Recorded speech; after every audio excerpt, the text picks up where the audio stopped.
Doctor Satish Poonia हमारे साथ है। संगठन में बड़ी जिम्मेदारी आपको दी गई है, राष्ट्रीय महामंत्री बना के। वैसे सबसे पहले तो संगठन ने एक बड़ी जिम्मेदारी आपको दी है, क्या कुछ कहेंगे? जी, मैं माननीय प्रधानमंत्री जी का, माननीय गृह मंत्री जी का, माननीय राष्ट्रीय अध्यक्ष जी का खास तौर पर आभार व्यक्त करूंगा कि मेरे जैसे एक सामान्य कार्यकर्ता को और एक सीमित दायरे से लेके और राष्ट्रीय स्तर के उस दायरे में उन्होंने मुझे सम्मान दिया है।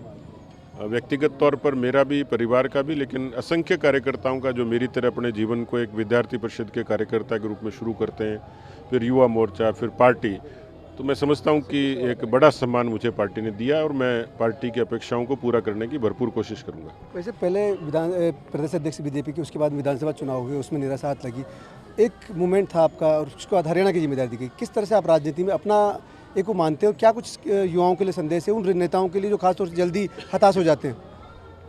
देखिए, चुनाव की हार कई बार व्यक्ति को निराश तो करती है, लेकिन पुराने नेता सब सिखाते थे कि परिश्रम ये सबसे बड़ी ताकत है, संयम ये दूसरी बड़ी ताकत है, और इसलिए इस अपेक्षा के साथ आदमी काम करता रहे तो निश्चित रूप से उसको सम्मान मिलता है। मेरे साथ भी ऐसा ही हुआ। हरियाणा का चुनाव आप मानते हैं कि आपके लिए टर्निंग पॉइंट रहा है, जिस तरह के नतीजे वहाँ पर आए? निश्चित रूप से हरियाणा में केवल परिणाम के तौर पर नहीं, सीखने के लिए हरियाणा भी अपने आप में केस स्टडी है कि प्रतिकूलताओं को किस तरीके से, चुनौतियों को सामना करके हम परिणाम दे सकें। तो हरियाणा अपने आप में केस स्टडी है कि किसी कार्यकर्ता को काम करने के लिए इतना स्पेस मिले और फिर हम परिणाम दें, तो निश्चित रूप से किसी कार्यकर्ता के लिए गौरव की बात है कि वहाँ उनको परिणाम का अवसर भी मिला। आप जब प्रदेश अध्यक्ष थे उस समय विपक्ष में रहते हो, आपने बड़ी भूमिका निभाई और बहुत अलग तरीके से आपने विपक्ष को खड़ा किया, सत्ता भी हासिल कर पाए इसकी वजह से। आपको लगता है कि संगठन ने जिस तरह से आपने काम किया उसको ही आपको संगठन में देख रहा है?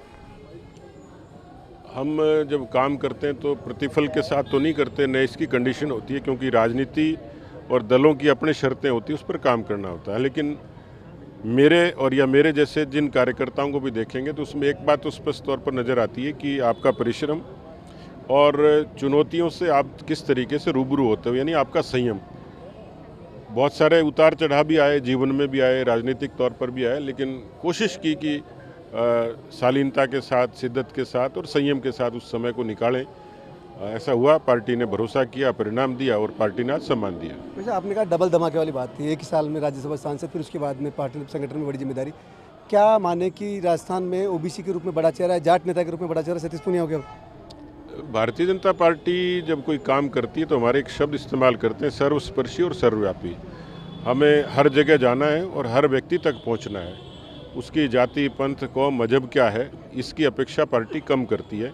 हाँ, व्यक्ति का अपना एक कौम होती है, उसका कुल होता है, उसका अपना एक स्वाभिमान होता है, उस तरीके की चीज़ें तो सबके साथ जुड़ी हैं। लेकिन आज के युग में और भारत जैसे लोकतांत्रिक देश में समग्रता के साथ काम करना, ये मुझे लगता है कि सौभाग्य होता है।